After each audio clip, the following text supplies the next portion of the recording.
APS-C কেলেংকাৰীৰ প্ৰকৃত খলনায়ক দুজন হল তৰুণ গগৈ ডাঙৰীয়া আৰু হিমন্ত বিশ্ব শৰ্মা ডাঙৰীয়া আৰু আটাইতকৈ ডাঙৰ খলনায়কজনৰ নাম হিমন্ত বিশ্ব শৰ্মা।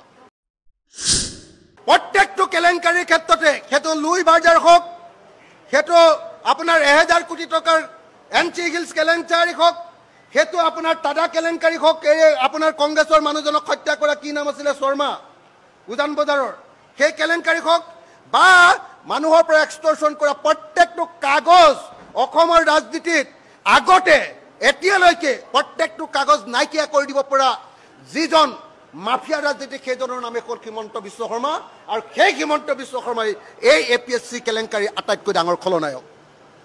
কিন্তু আজি হিমন্ত বিশ্ব শৰ্মাৰ নাম ইয়াত আলোচনা হোৱা নাই। আলোচনা হৈছে গৌৰৱ গগৈৰ নাম, আলোচনা হৈছে কমল কুমাৰ মেধিৰ নাম, আলোচনা হৈছে কি নাম এই ফ্ৰড কি নাম দুলাল বৰাৰ নাম। কিন্তু এই কেলেংকাৰীৰ প্ৰকৃত খলনায়ক হিমন্ত বিশ্ব শৰ্মা আৰু লগত এই কেলেংকাৰীৰ মূল পৃষ্ঠপোষক হিমন্ত বিশ্ব কি কয় তৰুণ গগৈ ডাঙৰীয়া।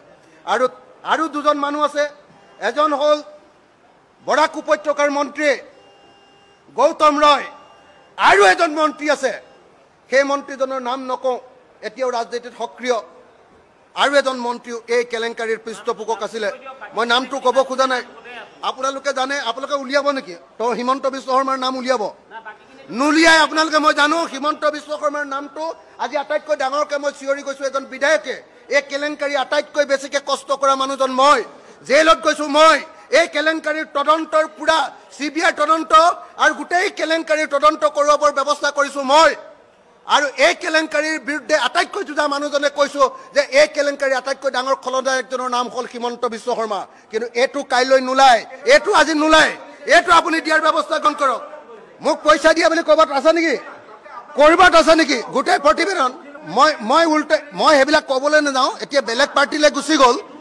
মই KMSSৰ নামত ওলোৱা নাই, 3 লাখ কথাটো ওলাইছে কমল মেধিৰ নামত। মোৰ পৰামৰ্শত যদি গৈছে বুলি যদি কোনোবাই প্ৰমাণ কৰিব পাৰে, এটা ফ্ৰডে আপোনালোকে নাজানে এই যিটো ফ্ৰডে কোৱা কথাটোক লৈ আপোনালোকে ডাঙৰ নিউজ বনাইছে হিমন্ত বিশ্ব শৰ্মাক লুকুৱাবৰ কাৰণে।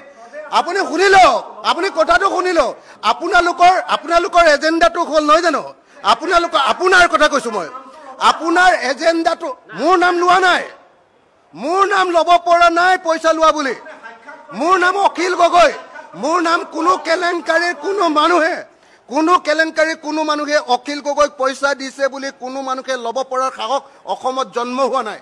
পইচা দিছে বুলি ল'ব পৰাৰ সাহস অসমত জন্ম হোৱা নাই। মই আপোনাক চেলেঞ্জ কৰি ক'ব পাৰোঁ, কোনো কেলেংকাৰীত অখিল গগৈক পইচা দিছে বুলি কোৱাৰ কোনো মানুহ জন্ম হোৱা নাই বুলি মই চেলেঞ্জ কৰি ক'ব পাৰোঁ। কিন্তু আপোনালোকে হিমন্ত বিশ্ব শৰ্মাৰ নাম কমাবৰ কাৰণে আপোনালোকে সৰু কথাবিলাকক ডাঙৰ কৰি আছে। গৌৰৱ গগৈক ডাঙৰ কৰি দিছে, কমল মেধিক ডাঙৰ কৰি দিছে, দুলাল বৰাক ডাঙৰ কৰি দিছে। এই গোটেইকেইটা লগালে 6 লাখ টকামান 7 লাখ টকামান হ'ব।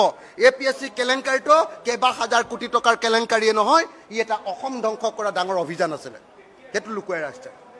হিমন্ত বিশ্ব শৰ্মা এপিএসসি কেলেংকাৰীৰ সৰ্বাধিনায়ক। হিমন্ত বিশ্ব শৰ্মা আটাইতকৈ ডাঙৰ খলনায়ক এপিএসসি কেলেংকাৰী। এইটো আপোনালোকে আজি প্ৰকাশ কৰক, তেতিয়াহ'লে মই মানিম যে আপোনালোকে ঠিকেই আছে। নহ'লে এই 2 লাখ 3 লাখ টকীয়া কথাক লৈ এনে হাল্লা হুলস্থুল কৰি থাকিলে